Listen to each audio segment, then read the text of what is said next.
নমস্কার বন্ধুরা, আপনারা দেখছেন কুকিং হাউস অফ অনিমা। দেখতেই পাচ্ছ এখানে খাসির মাংস আমি ধুয়ে পরিষ্কার করে নিয়েছি। এবার এটা আমি ম্যারিনেট করে নেব। তার জন্য আমি দিয়ে দিচ্ছি আদা, 1.5 চামচের মতন হবে আদা দিয়ে দিলাম টক দই 50 গ্রামের মতন হবে টক দই। এখানে আমার 500 গ্রাম মাংস রয়েছে।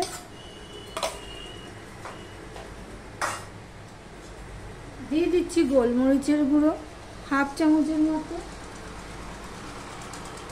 দিয়ে দিলাম 2টো তেজপাতা। দিয়ে দিলাম নুন, 1 চামচের মতন নুন দিয়ে দিলাম।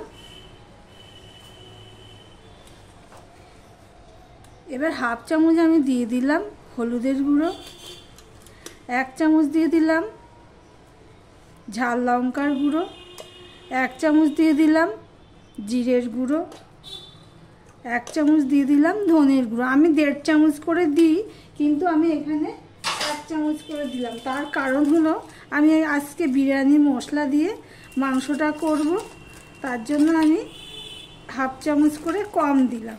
আমি 1 চামচ আর 1.5 চামচের মতন ধরো আমি বিরিয়ানি মশলা দিয়ে দিলাম। এবার দিয়ে দিলাম সর্ষের তেল, 2 চামচের মতন হবে সর্ষের তেল আমি দিয়ে দিলাম। আর এখানে দেখো আমি পেঁয়াজ কেটে রেখেছি আর রসুন থেঁতো করে নিয়েছি। পেঁয়াজের পরিমাণটা দেখতেই পাচ্ছ কম, তার কারণটা তোমাদেরকে আমি বলবো। এই পেঁয়াজ রসুনটাও আমি এখন এখানে দিয়ে দিলাম। সম্পূর্ণটা দিয়ে আমি ভালো করে মাখিয়ে নেব। এই পর্যন্ত যারা ভিডিওটি দেখছো লাইক দিয়ে কন্টিনিউ করো বন্ধুরা। আর এইভাবে যদি বিরিয়ানির মশলা দিয়ে মাংস রান্না করা যায়, তার সাথে আরও একটা সিক্রেট টিপস আছে, দেখতে থাকো বন্ধুরা। খুবই ভালো লাগে খেতে। খাসির মাংস বলো মটন বলো, এগুলো তো আর মুরগির মাংসের মতন খাওয়া যায় না। এগুলো যাদের বয়স হয়েছে 40-50-এর উপরে বয়স হয়ে গেছে, যাদের আবার কোলেস্ট্রল আছে, যাই হোক অনেক রকম বাধা থাকে এই খাসির মাংস খাওয়ার জন্য, তবুও তো খেতে ইচ্ছা করে মাঝে মধ্যে।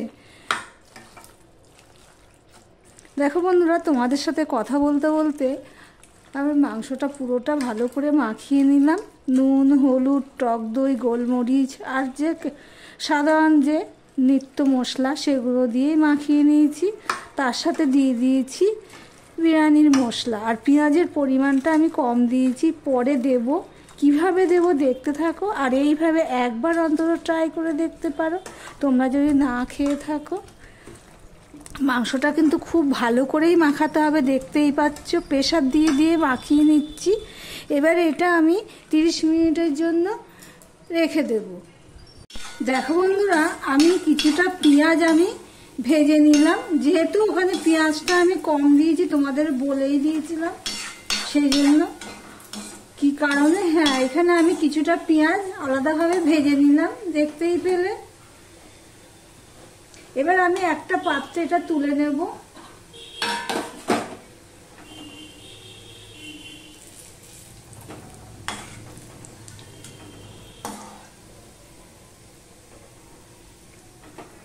এদিকে দেখো আমি একটা থালার মধ্যে আমি কিছুটা আলু কেটে নিয়েছি।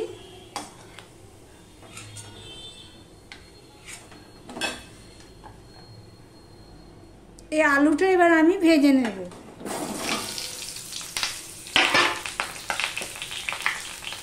দিয়ে দিলাম হলুদ, দিয়ে দিলাম নুন,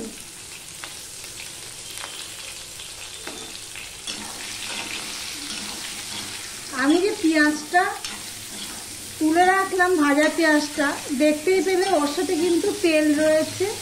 আমি পুরো তেলটা ছাঁকিনি, কিন্তু তোমাদের সাথে কথা বলতে বলতে দেখো নুন হলুদ দিয়ে আলুটা মিশিয়ে নিলাম। নিয়ে এবার আমি এটা ভেজে নেব ঢাকা দিয়ে দিয়ে। দেখো বন্ধুরা, আলুটাও ভাজা হয়ে গেছে, সিদ্ধও হয়ে গেছে ভাজার সাথে। সেটা আমি এখন তুলে নিচ্ছি। এই পর্যন্ত যারা ভিডিওটি দেখছো লাইক দিতে ভুলে গেছো, চট করে একটা লাইক দিয়ে কন্টিনিউ করো বন্ধুরা।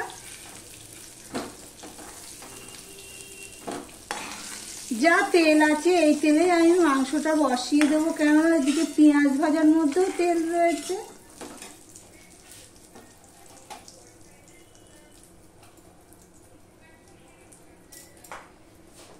এখানে দেখো গোটা গরম মশলা নিয়ে নিয়েছি, 3টে এলাচ, 3 টুকরো দারচিনি আর 3টে লং নিয়ে নিয়েছি, আর এখানে একটা শুকনো লঙ্কা নিয়ে নিয়েছি, ওটাকে 2 টুকরো করে দিয়ে দিলাম।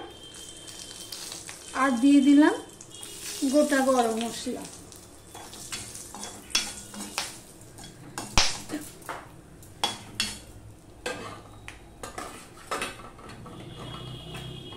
একটুখানি পেঁয়াজ ভাজা দিয়ে দিলাম, কেননা তখন একটু রাখলে হতো, আমি আর রাখিনি, কেননা গরম মশলার সাথে পেঁয়াজ ভাজার একটা সুন্দর গন্ধ বেরোয়, ওইটাই দারুণ হয়। এবারে যে আমি ম্যারিনেট করে রেখেছিলাম মাংসটা আমি দিয়ে দিলাম।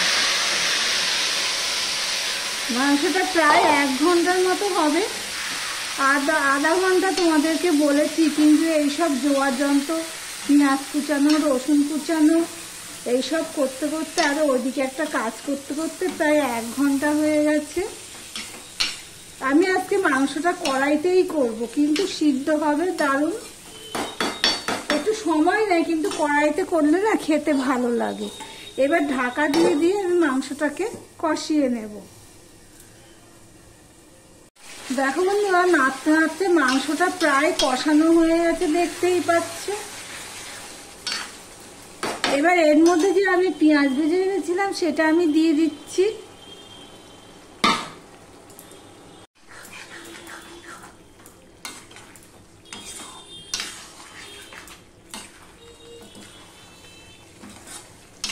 পেঁয়াজ ভাজাটা দিয়ে আমি আরেকটু কষিয়ে নিলাম। মাংসের স্বাদটা কিন্তু খুব ভালো হবে খেতে।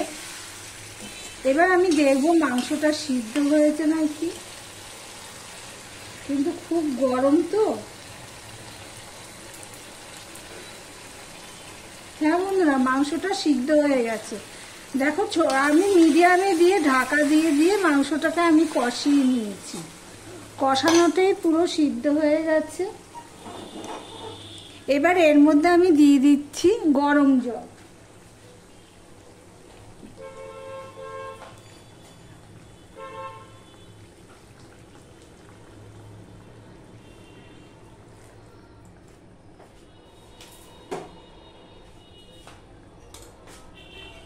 চায়ের ক্যানে করে আমি জলটা গরম করেছি ওদিকে ইন্ডাকশানে।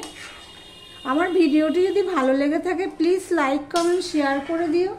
আর যারা নতুন বন্ধু ভিডিওটি দেখছো এখনো পর্যন্ত সাবস্ক্রাইব করোনি, তাদেরকে বলবো সাবস্ক্রাইব করে পাশে থাকার জন্য। এবার আমি ঢাকনা দিয়ে দিলাম আর একটু ফুটিয়ে নেব।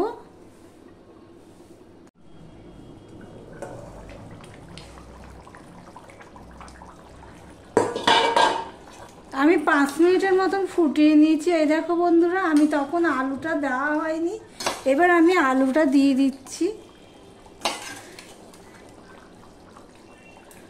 আলুটাও ভাজার মধ্যে মোটামুটি সিদ্ধ হয়ে গেছে, কিন্তু যেহেতু মাংসের ঝোল মশলা ওগুলো ভিতরে ঢোকার ব্যাপার আছে আলুতে, সেই জন্যই আমি ছোট করে দিয়ে 5 মিনিট রেখে দেব।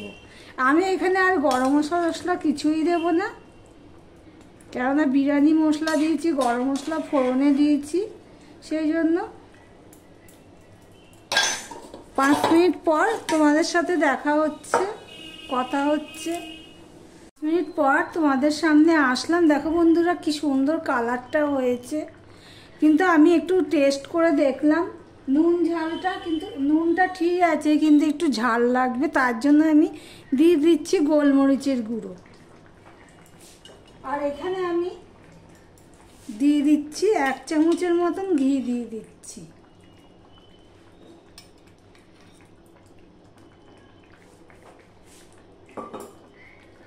তাহলে ভিডিওটি আজকের মতন এখানেই শেষ করলাম। আবার অন্য কোনো সুন্দর সুন্দর রেসিপি নিয়ে প্রতিদিনের মতন চলে আসবো বন্ধুরা, সঙ্গে থেকো। এবার আমি ঢাকা দিয়ে দেবো স্ট্যান্ডিং টাইমে।